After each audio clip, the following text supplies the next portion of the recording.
Welcome to Plastic Surgery TNA. That's Talking Advice. I am your host, Dr. Earl Stephenson Jr. I am a board certified plastic surgeon in Atlanta for 20 years, and I'm going to continue to spread truth and transformation as I do every week. This week's episode is entitled Beauty and the Algorithm. We're going to get beyond the scalpel a bit and into Silicon Valley AI and talk about how AI and filters and social media have greatly influenced beauty standards and cosmetic or plastic surgery procedures. So sit back. You want to listen to this episode. It's, I think, an interesting topic. Not too many docs are talking about it. It's been kind of bubbling at the surface since 2018. But as we move deeper and deeper into AI taking over everything, I think it's an important topic. So hold tight. Here we go. For those of you who joined my platform and listened to my podcast before, I want to get a small bit of business out of the way. Thank you. Thank you for coming back. I really appreciate it. I want you guys to do one thing for me. Share this content or any content on my platform that you thought was relevant, important to people who may not know. There is truth in transformation. A lot of charlatans out there, so you want to make sure you're getting the goods from a board certified plastic surgeon. And for those of you who are new, welcome. I really appreciate you joining me. I do this every week, typically every Saturday after 11 a.m. Eastern Standard Time on my podcast channel on YouTube. And the podcast, as it is named, as I said earlier in the introduction, Plastic Surgery T and A, and that's Talk and Advice. What I want you to do is to like, share, and subscribe. So on that note, let's talk about beauty and the algorithm. So imagine I get a client into the office, youngish lady. She's in for a consult. She comes in, we sit, we discuss the medical things, and I ask her, so what can I do for you? She immediately shoves the phone in my face and then goes, I want to look like this. And I go, what's that? And obviously I look at it and I go, well, that's really nice. And I look at her and I go, look at that. And I go, internally, of course, I'm not saying that outside. This is going to be tough. She's got a mock-up, a filtered mock-up of what she wants her face to look like. This is tough because you just don't want to tell clients, hey, you can't do this, but you sometimes have to tell them you can't do this. So you have to kind of work with these clients and get to the real reason of what they want, kind of tell them what's possible, and hopefully they receive that information well. And as the plastic surgeon, you want to kind of shred through any, excuse me, any underlying reasons why someone's having this other than they want to feel better about this. Are these insecurities? Are there some psychological issues? We want to kind of get down to that. So you want to tread lightly in the beginning, build that rapport, and then get right to it. So we're going to talk about filters. We're going to talk about AI in the form of, surgical planning, its friend and foe. And we're going to talk about how AI is limited as far as ethnic possibilities and ethnic information to give different standards of beauty. And we're going to talk a little bit about the psychology and sometimes the psychopathology of using or people who are fixated on filters and AI to enhance their features and then seeking out that treatment. And we're going to talk a little bit about surgeons who don't just enhance the natural beauty, but they go beyond that and pervert the natural beauty of the client to meet these standards from these apps. So we're going to chop that up a bit. So I want you to stand by. I hope this is a good talk for you. and you enjoy it. So, with that being said, the phenomenon is big. Apps like TikTok, Instagram, and then, way back when, Snapchat chat were giving us filters and ways that we can improve or see how we would look with flawless skin, lifted brows, snatched jaws, snatched waist. But really, those things are just mechanisms to distort your body. It doesn't mean that those things are possible. You know, a lot of folks have really latched on to that and really are falling in love with unrealistic images of themselves. If you look at psychology today, it's a periodical, it's a medical periodical. It really says that filters are acting like a gateway to cosmetic surgery, which is great. We want people to kind of say, well, I've got some dark spots underneath my eyes. I really want to improve that. But we don't want people taking it too far where surgery can't go. And there's a bit of a disconnect because practitioners, plastic surgeons, cosmetic surgeons, whomever who's doing cosmetic procedures, are pushing beyond what I think is realistic and distorting people and getting people down a road of fixating on small things, minor things, and getting them basically addicted to surgery. So people seeing this digital version of themselves every day as they spend hours on their phone with TikTok, Instagram, and other platforms, they tend again to fall in love with that digital image. And that's fantasy. That's not reality. Let's just stop right there. Yes, you may look a little different with your eyes. I got tired eyes. So I may look better if I took that extra skin off my eyelids, but I can't take it off so that it looks unnatural. And hopefully you'll never find a surgeon that will do that as well. So you gotta be realistic. Yes, you can look better with some improvement, but temper that. Take a step back, take a deep breath, hold up a minute, and say, yeah, that could be better. Let me talk to a professional to see if that is really possible. So don't fall in love with the digital images of yourself. These people who are unfortunate that do fall in love with those digital images can fall into a diagnosable, well, I wouldn't say diagnosable, will fall into the next layer, which is Snapchat dysphoria. That's the name for it. And that was kind of coined in 2018 when people start to kind of look at themselves and just become enamored. And the risk of that becoming enamored is that you do fall into a true, or you can fall into a true diagnosable psychiatric disease or diagnosis called body dysmorphic disorder, BDD. A mental health condition characterized by obsessive concerns about body images, particularly about things that are very minor. So, again, maybe you have a little differences between the nostrils of your nose and you seek multiple treatments to make them even, and you're never really satisfied. It's like you're chasing your tail. So, just like people say marijuana is a gateway drug, filters are a gateway to potential in certain people that are susceptible, psychopathology or mental health despair, falling into the category of BDD, body dysmorphic disorder. So that's a risk. These clients or these folks also then pursue unnecessary cosmetic procedures. As I said before, they go and get their slightly uneven nostril even out time and time and time again, and they are never happy.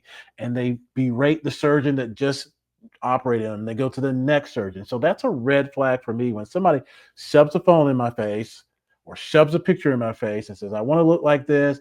I've had X number of operations and I couldn't get what I wanted to get. And Dr. X was horrible. And Dr. Y before that was pitiful. Red flag. Red flag for me. So really, again, if hopefully you haven't fallen into that pathway, and I don't wish that on anybody. These things are fun. These things are playful. You can really kind of have a good time with them. You can kind of gauge slightly of what you may look like if you had some differences in your appearance. But these are not surgical results. So take that with a grain of salt. So, which leads again to what I just said, the final risk, you get a distortion of your body perception and you get a distortion really of reality. And that way you chase surgery, and you're never happy. And these folks, when plastic surgeons or whomever, they see these red flags, they really need to talk to the clients, of course, and anyone in their support system to say, hey, we may need to, and it's a delicate subject. People get pissed when you say they're crazy or you think they're crazy because that's what they think you're saying. You're just saying that, you as the professional don't think that their expectations are realistic and that you can't achieve that. And you really don't think anyone can achieve that, no matter what the skill level is. And maybe there are other issues that are playing into this that need to be identified, talked about, and reconciled. That's it. So everybody needs a little help. Mental health is important. So these are red flags. As a plastic surgeon, board certified, I've got to kind of bring those to light. So, the 22-year-old who shoves the phone in my face, and I think that these things are going on, you know what I say to her? I say to her, you know, let's talk about what does exist and what we can do versus what you can do on a social media app. Those are two different things. Let's not talk about fantasy phone. Let's talk about reality. And there's an art to that. You just can't just say, that's silly. I'm going to tell you what I'm going to do. You've got to have some tact. You've got to have some emotional intelligence. And that's where you've got to dig into your humanity as a person, but as the professional in the room. So we want to be careful about these apps and how they can distort reality and perception. So, simulations, and AI wish pics. Now, there are people who have wish pics who come in and they want to look a certain way. And I'll put this up, I'll add this to the stage. They come in a certain way. They want wish pics. This is a simulation. I stole it from TikTok. I don't know who this person is. It's not a client of mine. As you can see on our left, that's what she wants to look like. And on our right is what she really looks like. This is not terrible. This is not too far fetched. But it's really something that's a slippery slope. We have tools that are really powerful that can help patients, clients, excuse me, understand the changes that could occur. Kind of gives them a visual representation. It is not the result that to be achieved. It's we can move in this direction. We can move in a better direction. And they can kind of see that in their mind as opposed to me explaining it to them, drawing it for them, which I think is very powerful, but obviously not as powerful as this. And get a good picture. But again, you gotta temper that. You've gotta temper that because these simulations don't account for a couple of things. They don't account for scar tissue. They don't account for just healing. And they don't account for natural variations in anatomy. So what I tell them is I deal in not the ideal, but the real. So we want to make sure that we're talking about, again, not fantasy, we're talking about reality. So not ideal perfection, but the real, where we can improve your natural beauty. So I think these things are helpful. They give me what the client is thinking in their mind, so I can see if I can actually produce that or guide them to a version that is ultimately better, but not that. So we want to make sure that we have those conversations. That gets ratcheted up a little bit for certain clients. They don't bring in pictures of themselves, but they go and they have these wish pick dilemmas. And what I mean by that, they get pictures of celebrities and they kind of try to morph their body or their face to the liking of the celebrity. And that is just that's just not possible. I do not make you look like someone else. I can't do that. No one can do that. If they say they can, or they attempt that they can't, they attempt to do that, please don't have another surgery with them.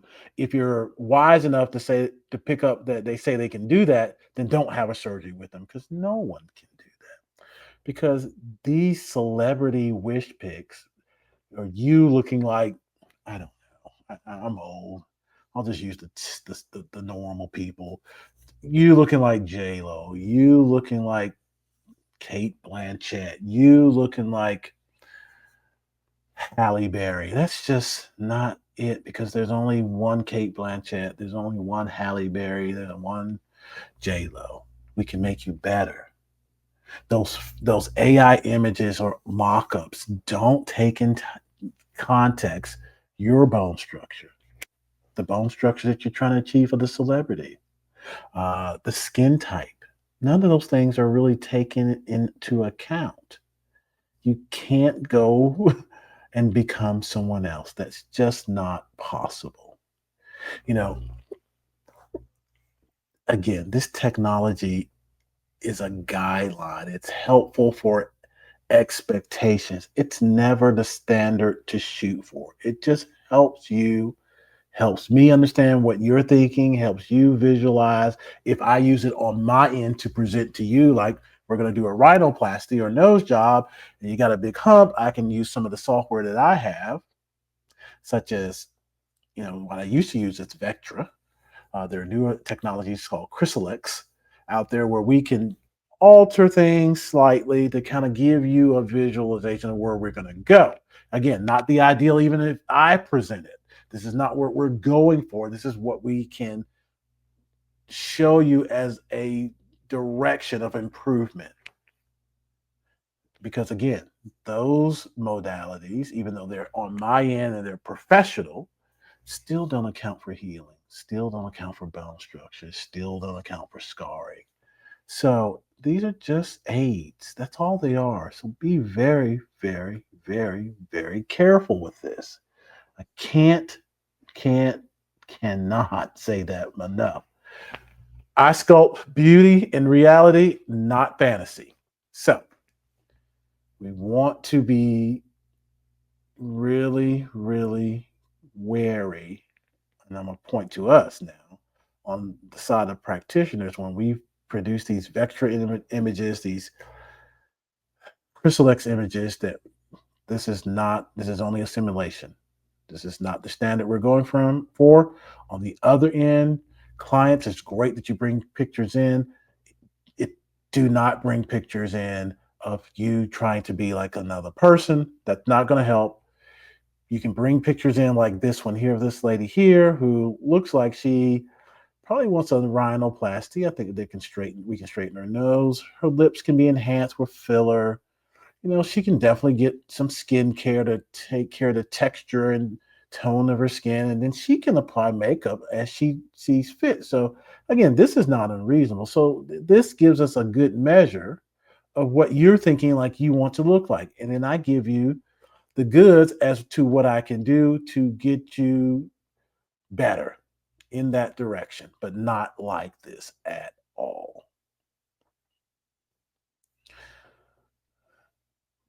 We talked about Snapchat, we talked about TikTok, we talked about Vectra, we talked about Chrysilax.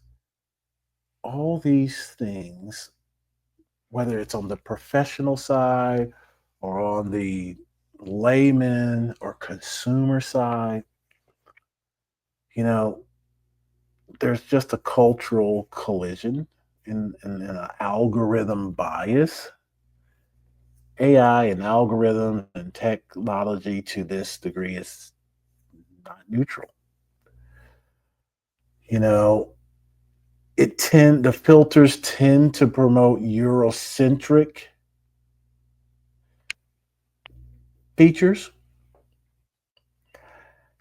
lighter skin tones, smaller noses. It doesn't account for people with wider noses, typically wider set eyes, different skin tones.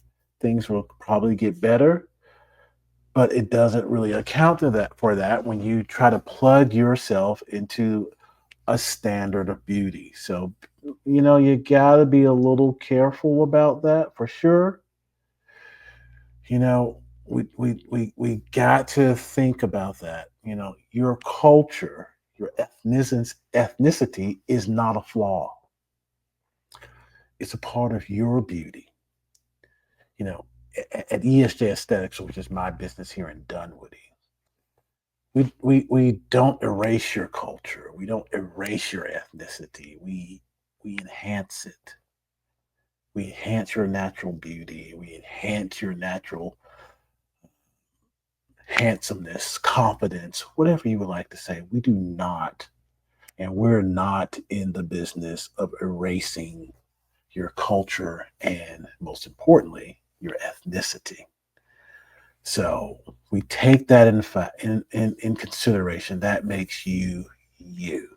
And these filters and these AI technologies, they may or may not do that. So again, be wary of that. Be very, very wary of that. There's some ethical dilemmas with technology and AI. We talked, to death about unrealistic expectations. And really, it's up to me as the plastic surgeon to manage that. I've got to manage the unrealistic expectations.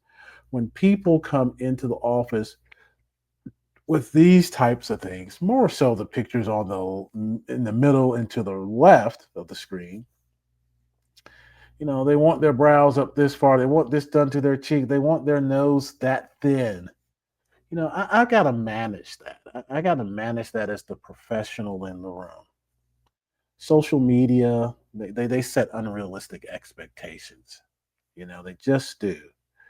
And sometimes, excuse me, I just got to say no.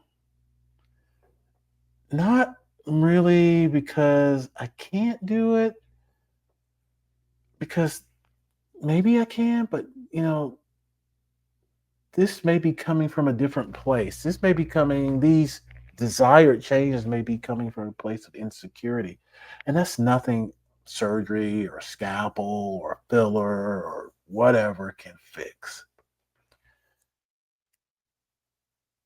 Beauty starts inward. You got to have self love. Surgery should enhance your inner beauty, it shouldn't replace it. So people who come in with these types of pictures, yes, maybe I can make her nose that skinny. But should I make her nose that skinny? Because that's outside of the bounds of natural.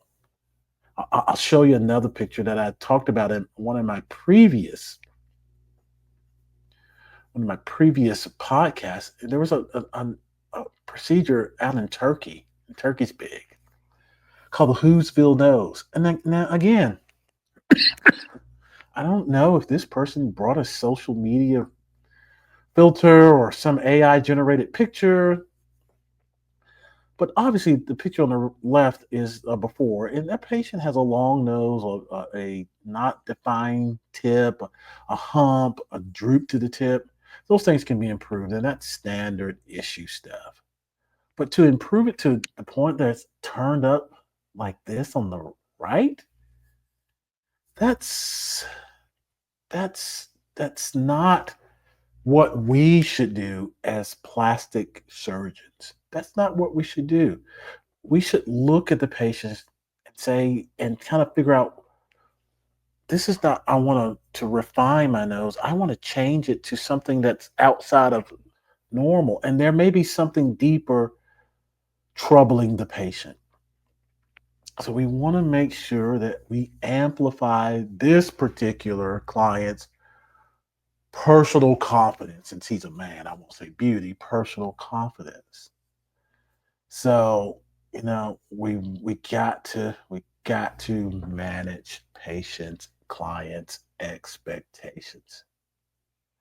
Again, I'm not here to give people a new identity. I'm here to refine you. You're the masterpiece. I'm just refining you. AI, as I mentioned, is used in our office, in multiple offices, to plan surgeries. I think it's great for planning surgeries. I do chin surgery sometimes when I have complicated chin surgeries where I need to move it forward. I need to widen it, and one part of the widened section needs to come forward more than the other. Then getting CAT scans and then doing three-dimensional surgery and creating three-dimensional fabricated custom plates and screws that will hold these pieces together to create the balance that's necessary is great. It makes planning more efficient, more accurate, and we applaud that. We want that. We champion that. You know, we try to bring those types of technologies into our everyday workflow here at ESJ Aesthetics, but it's always done ethically and with integrity. And I think that's what I'm really trying to say, really, especially based on that last picture about the Whoville nose.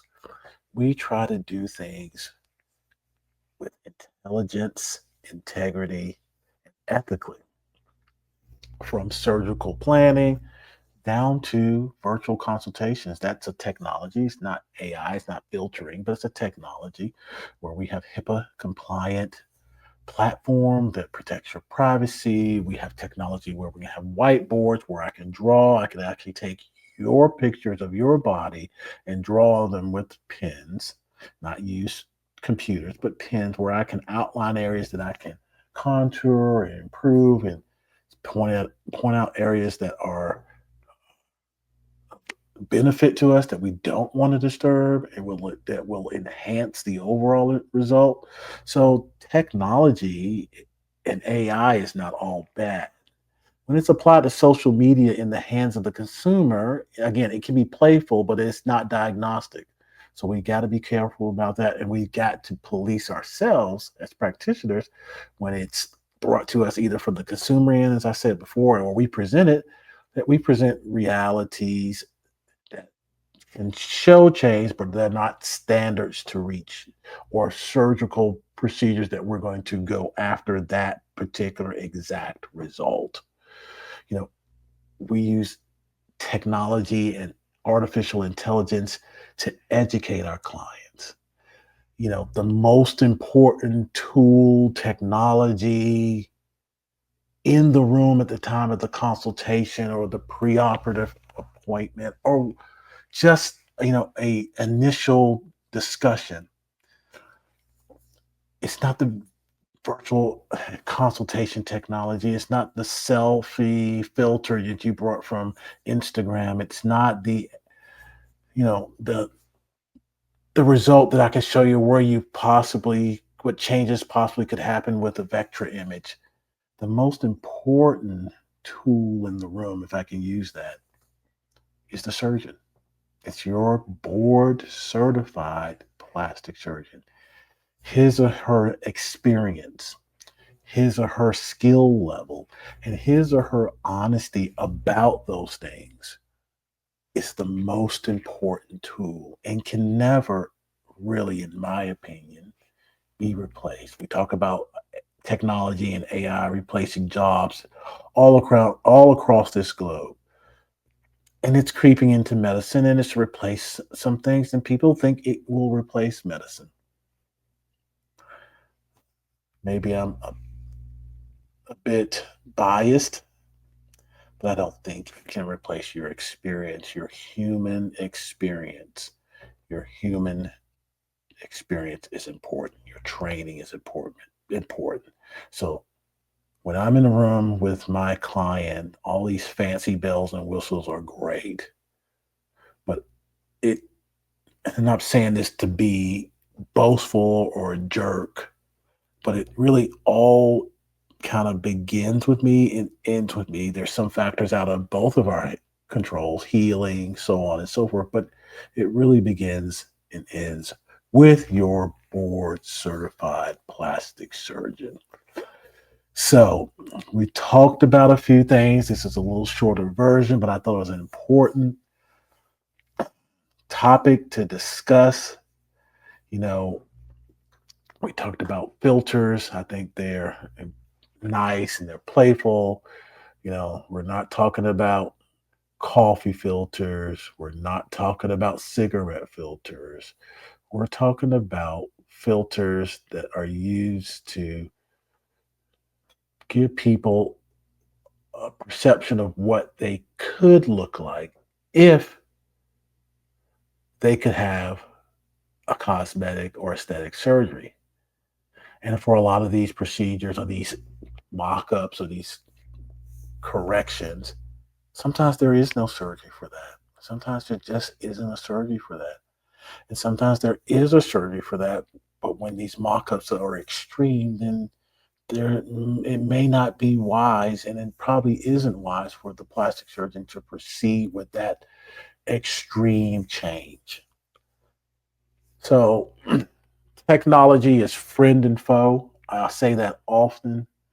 And again, it's fun and whimsical on the consumer end. It can be powerful and informative on the physician end, but it's just a tool. And we need to be very careful with it. And we need to not get sucked down a vortex of fantasy where we're chasing, chasing, chasing. Self-love, inner beauty is where it's at. Sometimes that means you're cool with what you got. Sometimes that means you're cool if you just want a little snip, a little lift, a little improvement. But perfection is a slippery slope and it can never be obtained. So just remember that. On that note, I hope everybody enjoys their weekend wherever you are in the world. I really appreciate everybody joining my podcast. I'm sorry my voice is a little raspy and I've been off my game a bit. I got sick. I had COVID. Uh, Much better, but it threw me for a little bit of loop. It got me behind in my business and the things that we're trying to do and accomplish and stay on task. And of course, I had to physically recuperate, so I'm better now. But I'm back producing my podcast, and I'm glad you joined this episode. Again, if you could do a couple of things for me, if you think this is something that you like, think it's something that could be helpful to someone else. Maybe it's not for you. Maybe it's for someone else. All I ask you to do is just subscribe if it's for you. If you're not sure about it, but you want to kind of keep up with the episodes, you can hit the bell icon. So every time there's a new video, you'll know it's me. It may be something that pertains to you. It may not be something that pertains to you, and that's when you can share it. That'll be a great time to share it. If you are familiar with me and you want to talk to me about enhancing your natural beauty, building your masculine physique, and building your confidence, then it's really simple to do. I just ask you to call our office. The number is 770 right here on the screen, 466-4700. We do a consultation. It is a $225 consultation. And if you proceed forward with your procedure, then that fee is adjusted off of your total. And it's not a rush consult. You don't come in As I said many times before, and we got a 30-minute consult. You spend 25 minutes with everybody else and 5 minutes with me. This is an hour consult minimum. Sometimes these go an hour 20, but in the majority of the time, I would say probably 90% of the time, if not 95% of the time, it's with me.